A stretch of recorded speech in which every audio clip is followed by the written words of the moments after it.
Well, this job I got is a little too hard.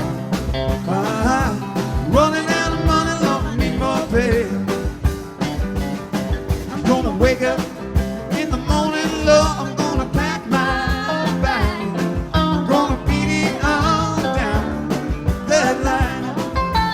I'm going down the line, going down the line, going down the line, going down the line. Yes, we're going down the line, going down the line. Well, now beat it all down the line. Yes, another way, the station, Lord, when that train pulls on by. I'm going back where I belong. Yes, and I'm going home to my same old used to be. And down in Joe Brown, coal mine, said coal mine, ooh, coal mine, said coal mine, baby, coal mine, yeah, coal mine, yeah, coal mine. Well, now down in Joe Brown, coal mine.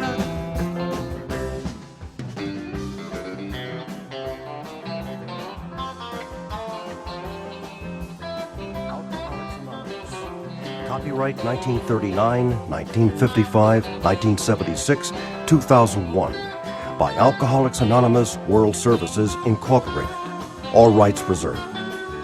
This audio is a recording of the first printing, 4th edition, and was completed in December 2001 by AA World Services, Incorporated. Alcoholics Anonymous and AA are registered trademarks of AA World Services, Incorporated. Preface. This is the 4th edition of the book Alcoholics Anonymous. The first edition appeared in April 1939, and in the following 16 years, more than 300,000 copies went into circulation. The second edition, published in 1955, reached a total of more than 1,150,500 copies. The third edition, which came off press in 1976, achieved a circulation of 11,698,000. Because this book has become the basic text for our society and has helped such large numbers of alcoholic men and women to recovery, there exists strong sentiment against any radical changes being made in it. Therefore, the first portion of this volume, describing the AA recovery program, has been left untouched in the course of revisions made for the second, third, and fourth editions. The section called The Doctor's Opinion has been kept intact, just as it was originally written in 1939 by the late Dr. William D. Silkworth, our society's great medical benefactor. The second edition added the appendices, the 12 traditions, and the directions for getting in touch with AA. But the chief change was in the section of personal stories, which was expanded to reflect the fellowship's growth. Bill's story, Dr. Bob's nightmare, and one other personal history from the first edition were retained intact. 3 were edited, and one of these was retitled. New versions of 2 stories were written with new titles.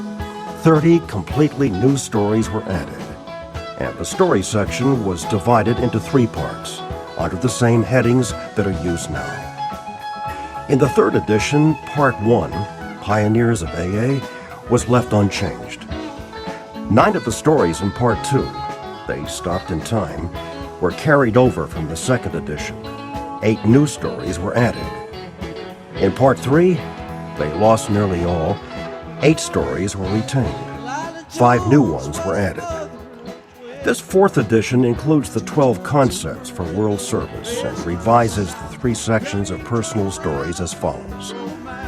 1 new story has been added to Part 1, and 2 that originally appeared in Part 3 have been repositioned there. 6 stories have been deleted. 6 of the stories in Part 2 have been carried over. 11 new ones have been added and 11 taken out. Part 3 now includes 12 new stories. 8 were removed, in addition to the 2 that were transferred to Part 1. All changes made over the years in the Big Book, AA members' fond nickname for this volume, have had the same purpose: to represent the current membership of Alcoholics Anonymous more accurately, and thereby to reach more alcoholics. If you have a drinking problem, we hope that you may pause in reading one of the 42 personal stories and think, yes, that happened to me. Or more important, yes, I felt like that.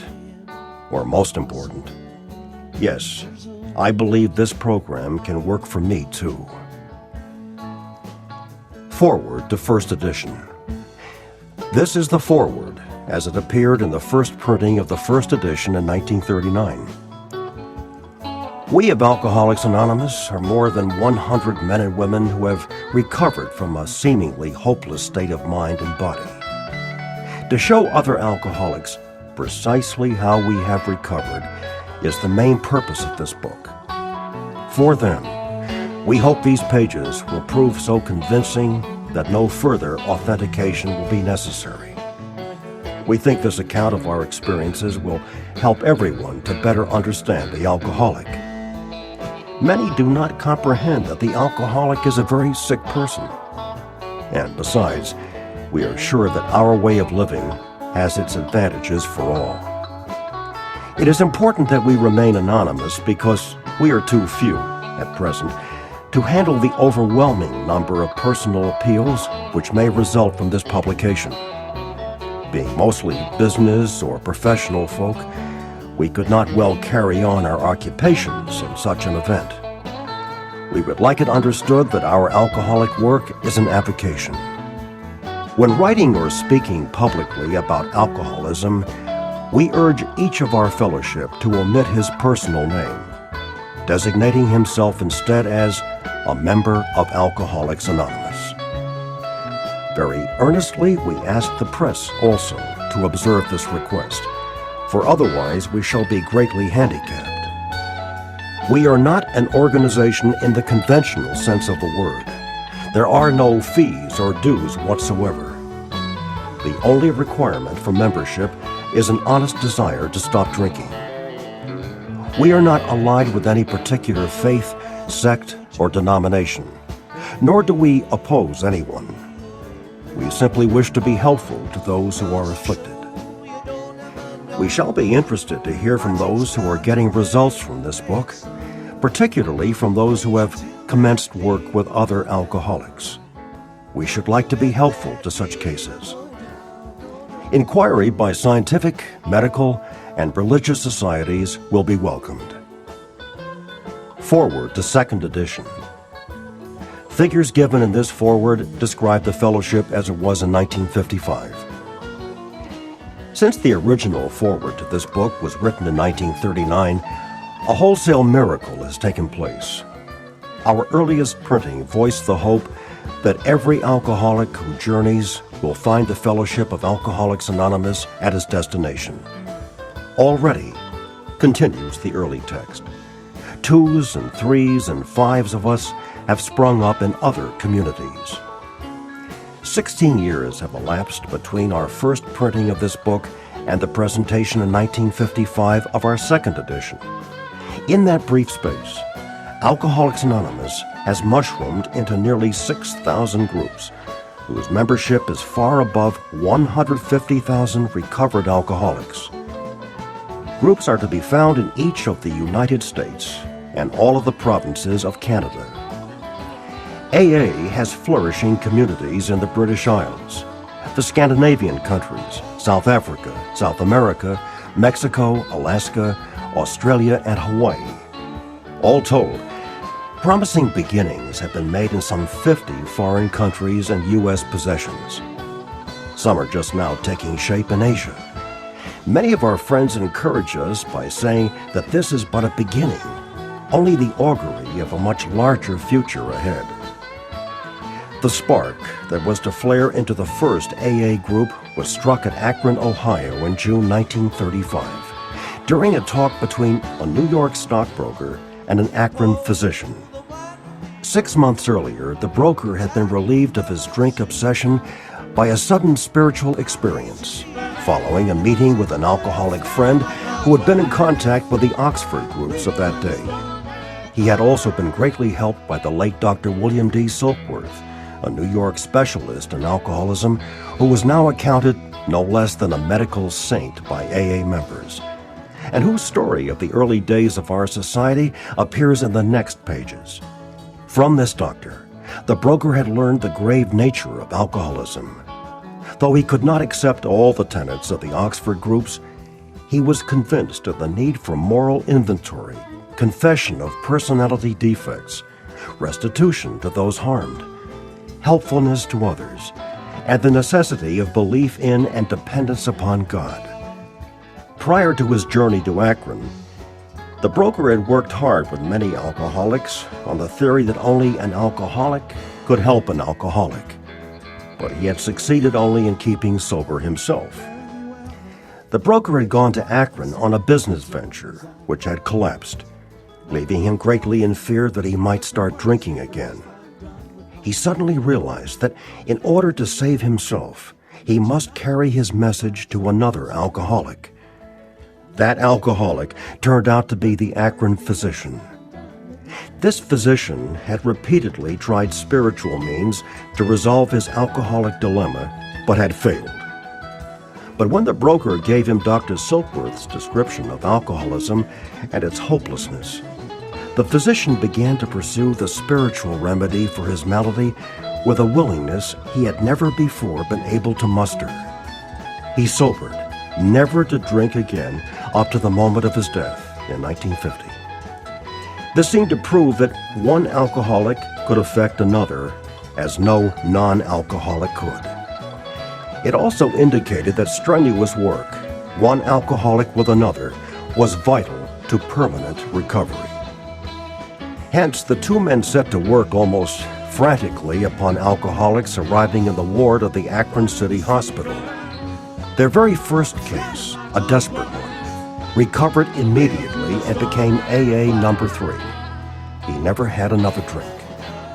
This work at Akron continued through the summer of 1935. There were many failures, but there was an occasional heartening success. When the broker returned to New York in the fall of 1935, the first AA group had actually been formed, though no one realized it at the time. A second small group promptly took shape at New York, to be followed in 1937 with the start of a third at Cleveland. Besides these, there were scattered alcoholics who had picked up the basic ideas in Akron or New York, who were trying to form groups in other cities. By late 1937, the number of members having substantial sobriety time behind them was sufficient to convince the membership that a new light had entered the dark world of the alcoholic. It was now time, the struggling groups thought, to place their message and unique experience before the world. This determination bore fruit in the spring of 1939 by the publication of this volume.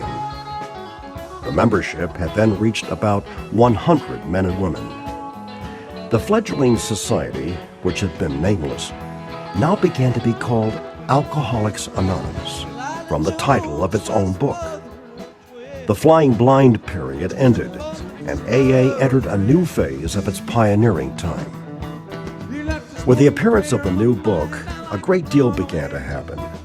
Dr. Harry Emerson Fosdick, the noted clergyman, reviewed it with approval. In the fall of 1939, Fulton Ausler, then editor of Liberty, printed a piece in his magazine called Alcoholics and God. This brought a rush of 800 frantic inquiries into the little New York office, which meanwhile had been established. Each inquiry was painstakingly answered. Pamphlets and books were sent out. Businessmen traveling out of existing groups were referred to these prospective newcomers.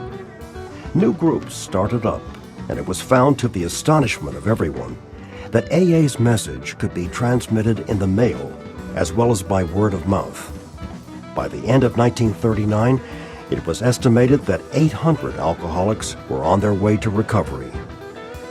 In the spring of 1940, John D. Rockefeller Jr. gave a dinner for many of his friends, to which he invited AA members to tell their stories. News of this got on the world wires. Inquiries poured in again, and many people went to the bookstores to get the book Alcoholics Anonymous. By March 1941, the membership had shot up to 2,000. Then, Jack Alexander wrote a feature article in the Saturday Evening Post and placed such a compelling picture of AA before the general public that alcoholics in need of help really deluged us. By the close of 1941, AA numbered 8,000 members. The mushrooming process was in full swing. AA had become a national institution. Our society then entered a fearsome and exciting adolescent period. The test that it faced was this: could these large numbers of erstwhile erratic alcoholics successfully meet and work together? Would there be quarrels over membership, leadership, and money? Would there be strivings for power and prestige? Would there be schisms which would split AA apart? Soon AA was beset by these very problems on every side and in every group. But out of this frightening and at first disrupting experience, the conviction grew that AAs had to hang together or die separately. We had to unify our fellowship or pass off the scene. As we discovered the principles by which the individual alcoholic could live, so we had to evolve principles by which the AA groups and AA as a whole could survive and function effectively. It was thought that no alcoholic man or woman could be excluded from our society, that our leaders might serve but never govern, that each group was to be autonomous, and there was to be no professional class of therapy. There were to be no fees or dues. Our expenses were to be met by our own voluntary contributions. There was to be the least possible organization, even in our service centers. Our public relations were to be based upon attraction rather than promotion. It was decided that all members ought to be anonymous at the level of press, radio, TV, and films. And in no circumstances should we give endorsements, make alliances, or enter public controversies. This was the substance of AA's 12 traditions, which are stated in full on page 561 of this book. Though none of these principles had the force of rules or laws, they had become so widely accepted by 1950 that they were confirmed by our first international conference held at Cleveland. Today, the remarkable unity of AA is one of the greatest assets that our society has. While the internal difficulties of our adolescent period were being ironed out, public acceptance of AA grew by leaps and bounds. For this, there were two principal reasons: the large numbers of recoveries and reunited homes.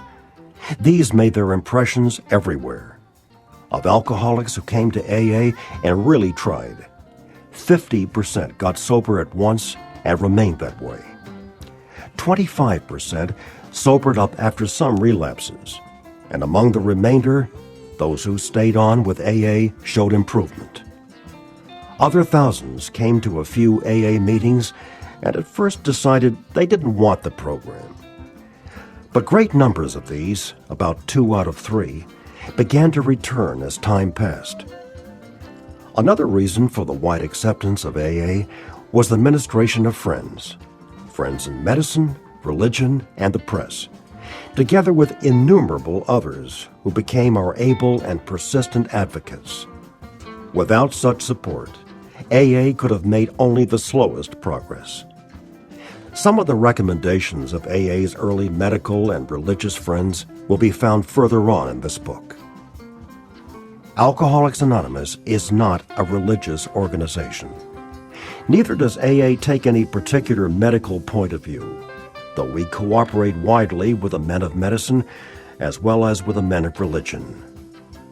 Alcohol being no respecter of persons, we are an accurate cross-section of America, And in distant lands, the same democratic evening up process is now going on. By personal religious affiliation, we include Catholics, Protestants, Jews, Hindus, and a sprinkling of Muslims and Buddhists. More than 15% of us are women. At present, our membership is pyramiding at the rate of about 20% a year. So far, upon the total problem of several million actual and potential alcoholics in the world, we have made only a scratch. In all probability, we shall never be able to touch more than a fair fraction of the alcohol problem in all its ramifications. Upon therapy for the alcoholic himself, we surely have no monopoly. Yet it is our great hope that all those who have as yet found no answer may begin to find one in the pages of this book, and will presently join us on the high road to a new freedom. Forward to 3rd edition. By March 1976, when this edition went to the printer, the total worldwide membership of Alcoholics Anonymous was conservatively estimated at more than 1 million, with almost 28,000 groups meeting in over 90 countries. Surveys of groups in the United States and Canada indicate that AA is reaching out not only to more and more people, but to a wider and wider range. Women now make up more than 1/4 of the membership. Among newer members, the proportion is nearly 1/3. 7% of the AAs surveyed are less than 30 years of age. Among them, many in their teens.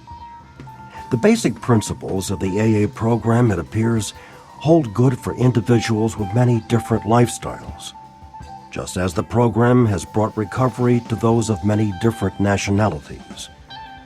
The 12 steps that summarize the program may be called Los 12 Pasos in one country, Les 12 Étapes in another, but they trace exactly the same path to recovery that was blazed by the earliest members of Alcoholics Anonymous. In spite of the great increase in the size and the span of this fellowship, at its core, it remains simple and personal. Each day, somewhere in the world, recovery begins when one alcoholic talks with another alcoholic, sharing experience, strength, and hope. Forward to 4th edition.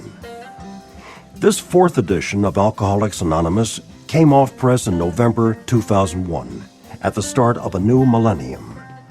Since the 3rd edition was published in 1976, worldwide membership of AA has just about doubled to an estimated 2 million or more, with nearly 100,800 groups meeting in approximately 150 countries around the world. Literature has played a major role in AA's growth, and a striking phenomenon of the past quarter century has been the explosion of translations of our basic literature into many languages and dialects. In country after country, where the AA seed was planted, it has taken root, slowly at first, then growing by leaps and bounds when literature has become available. Currently, Alcoholics Anonymous has been translated into 43 languages. As the message of recovery has reached larger numbers of people, it has also touched the lives of a vastly greater variety of suffering alcoholics. When the phrase, "We are people who normally would not mix," page 17 of this book, was written in 1939, it referred to a fellowship composed largely of men, and a few women, with quite similar social, ethnic, and economic backgrounds. Like so much of AA's basic text, those words have proved to be far more visionary than the founding members could ever have imagined. The stories added to this edition represent a membership whose characteristics of age, gender, race, and culture have widened and have deepened to encompass virtually everyone the first 100 members could have hoped to reach. While our literature has preserved the integrity of the AA message, sweeping changes in society as a whole are reflected in new customs and practices within the fellowship. Taking advantage of technological advances, for example, AA members with computers can participate in meetings online sharing with fellow alcoholics across the country or around the world.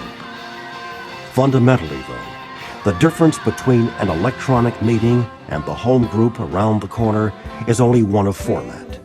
In any meeting, anywhere, AAs share experience, strength, and hope with each other in order to stay sober and help other alcoholics. Modem to modem or face to face, AAs speak the language of the heart in all its power and simplicity. The doctor's opinion. We of Alcoholics Anonymous believe that the reader will be interested in the medical estimate of the plan of recovery described in this book. Convincing testimony must surely come from medical men who have had experience with the sufferings of our members and have witnessed our return to health.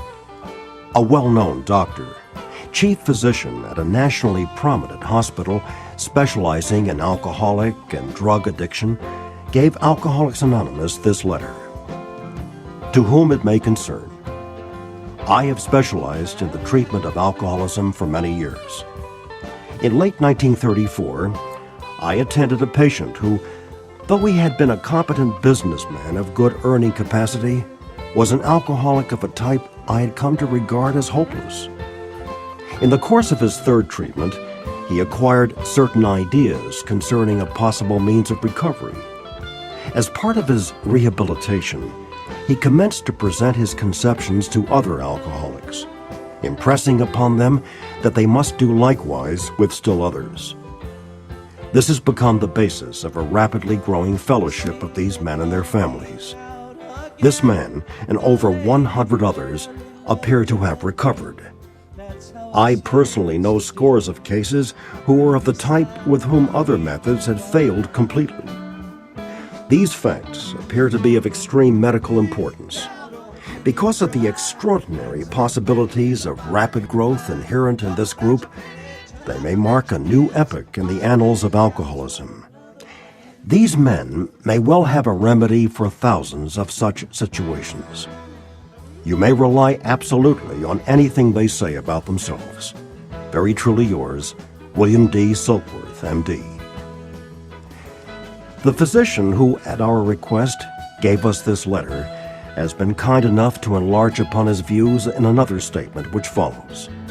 In this statement, he confirms what we who have suffered alcoholic torture must believe, that the body of the alcoholic is quite as abnormal as his mind.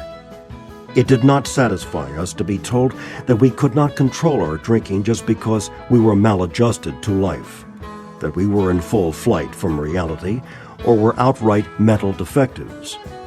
These things were true to some extent, in fact to a considerable extent with some of us. But we are sure that our bodies were sickened as well. In our belief, any picture of the alcoholic which leaves out this physical factor is incomplete. The doctor's theory that we have an allergy to alcohol interests us. As laymen, our opinion as to its soundness may of course mean little. But as ex-problem drinkers, we can say that his explanation makes good sense. It explains many things for which we cannot otherwise account. Though we work out our solution on the spiritual as well as an altruistic plane, we favor hospitalization for the alcoholic who is very jittery or befogged. More often than not, it is imperative that a man's brain be cleared before he is approached, as he has then a better chance of understanding and accepting what we have to offer. The doctor writes, the subject presented in this book seems to me to be of paramount importance to those afflicted with alcoholic addiction. I say this after many years' experience as medical director of one of the oldest hospitals in the country treating alcoholic and drug addiction. There was therefore a sense of real satisfaction when I was asked to contribute a few words on a subject which is covered in such masterly detail in these pages. We doctors have realized for a long time that some form of moral psychology was of urgent importance to alcoholics, but its application presented difficulties beyond our conception. What with our ultra-modern standards, our scientific approach to everything, we are perhaps not well equipped to apply the powers of good that lie outside our synthetic knowledge. Many years ago, one of the leading contributors to this book came under our care in this hospital, and while here, he acquired some ideas which he put into practical application at once. Later, he requested the privilege of being allowed to tell his story to other patients here, and with some misgiving, we consented. The cases we have followed through have been most interesting. In fact, many of them are amazing. The unselfishness of these men as we have come to know them, the entire absence of profit motive, and their community spirit is indeed inspiring to one who has labored long and wearily in this alcoholic field. They believe in themselves, and still more in the power which pulls chronic alcoholics back from the gates of death. Of course, an alcoholic ought to be freed from his physical craving for liquor, and this often requires a definite hospital procedure before psychological measures can be of maximum benefit. We believe, and so suggested a few years ago, that the action of alcohol on these chronic alcoholics is a manifestation of an allergy, that the phenomenon of craving is limited to this class and never occurs in the average temperate drinker. These allergic types can never safely use alcohol in any form at all, and once having formed the habit and found they cannot break it, once having lost their self-confidence, their reliance upon things human, their problems pile up on them and become astonishingly difficult to solve. Frothy emotional appeal seldom suffices. The message which can interest and hold these alcoholic people must have depth and weight. In nearly all cases, their ideals must be grounded in a power greater than themselves if they are to recreate their lives. If any feel that as psychiatrists directing a hospital for alcoholics we appear somewhat sentimental, let them stand with us a while on the firing line, see the tragedies, the despairing wives, the little children. Let the solving of these problems become a part of their daily work, and even of their sleeping moments, and the most cynical will not wonder that we have accepted and encouraged this movement. We feel, after many years of experience, that we have found nothing which has contributed more to the rehabilitation of these men than the altruistic movement now growing up among them. Men and women drink essentially because they like the effect produced by alcohol. The sensation is so elusive that, while they admit it is injurious, they cannot after a time differentiate the true from the false. To them, their alcoholic life seems the only normal one. They are restless, irritable, and discontented, unless they can again experience the sense of ease and comfort which comes at once by taking a few drinks which they see others taking with impunity. After they have succumbed to the desire again, as so many do, and the phenomenon of craving develops, they pass through the well-known stages of a spree, emerging remorseful, with a firm resolution not to drink again. This is repeated over and over, and unless this person can experience an entire psychic change, there is very little hope of his recovery.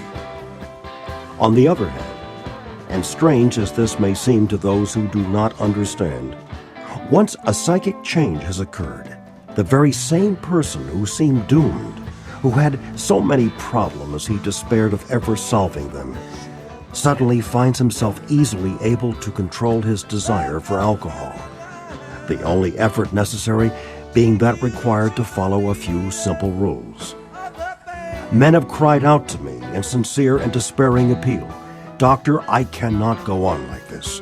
I have everything to live for. I must stop, but I cannot. You must help me."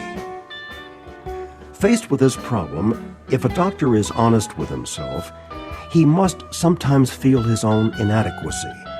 Although he gives all that is in him, it often is not enough. One feels that something more than human power is needed to produce the essential psychic change. Though the aggregate of recoveries resulting from psychiatric effort is considerable, we physicians must admit we have made little impression upon the problem as a whole.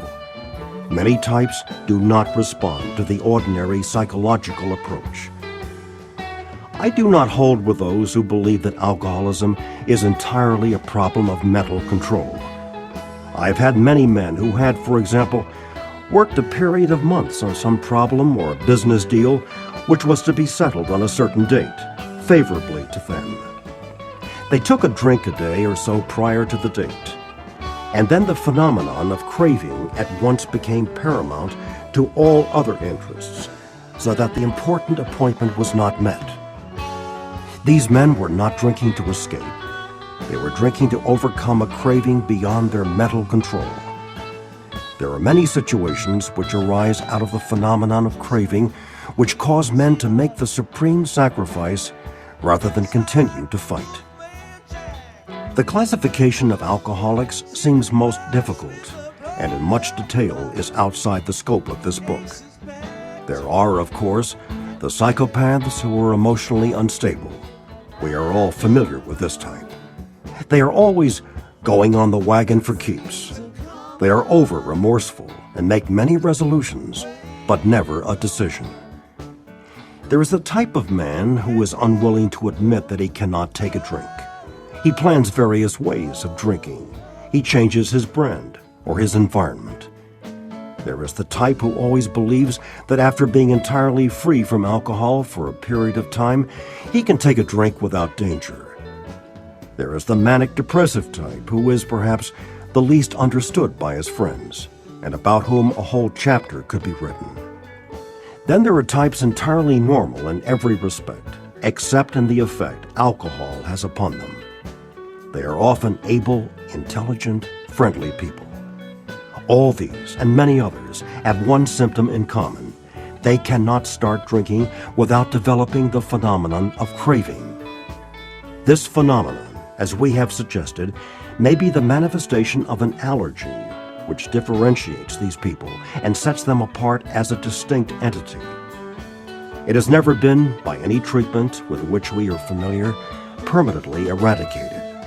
The only relief we have to suggest is entire abstinence. This immediately precipitates us into a seething cauldron of debate. Much has been written pro and con, but among physicians, the general opinion seems to be that most chronic alcoholics are doomed. What is the solution? Perhaps I can best answer this by relating one of my experiences. About 1 year prior to this experience, a man was brought in to be treated for chronic alcoholism.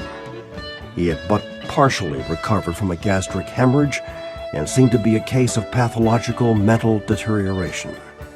He had lost everything worthwhile in life and was only living, one might say, to drink.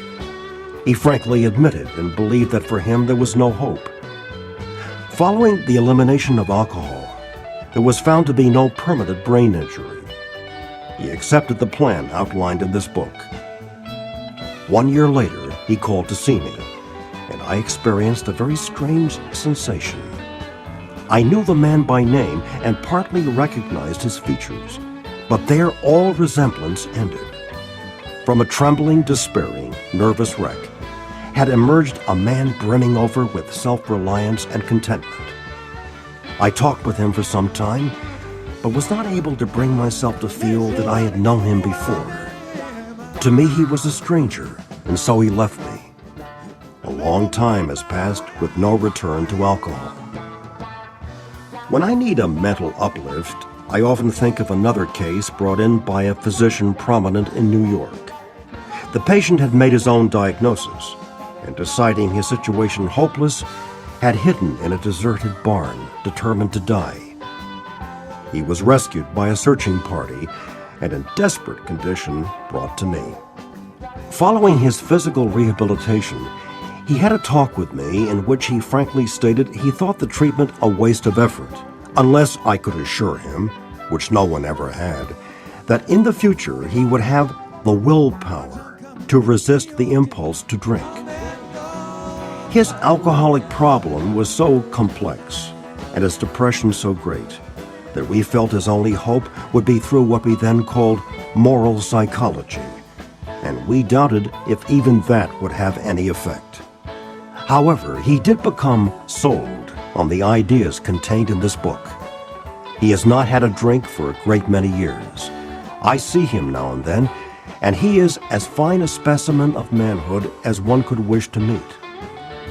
I earnestly advise every alcoholic to read this book through, and though perhaps he came to scoff, he may remain to pray. William D. Silkworth, M.D.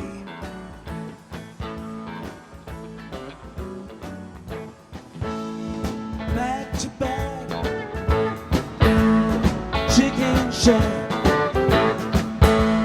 son of a gun, better change the act. All confused, wants to lose. You can call this song the United States Blues.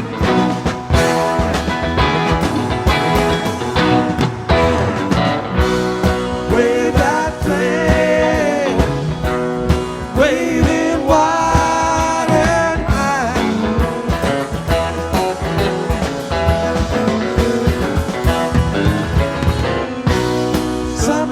Summertime now, come and go, my oh my.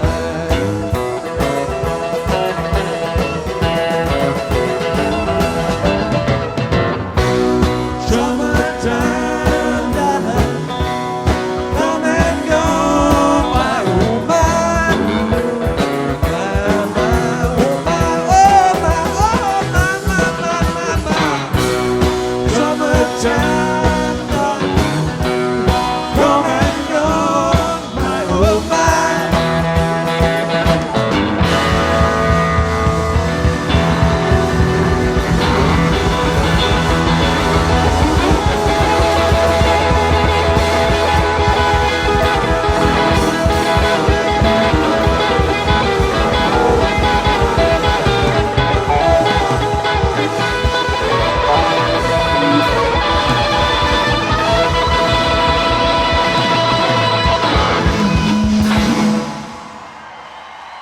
Thank you all. Good night.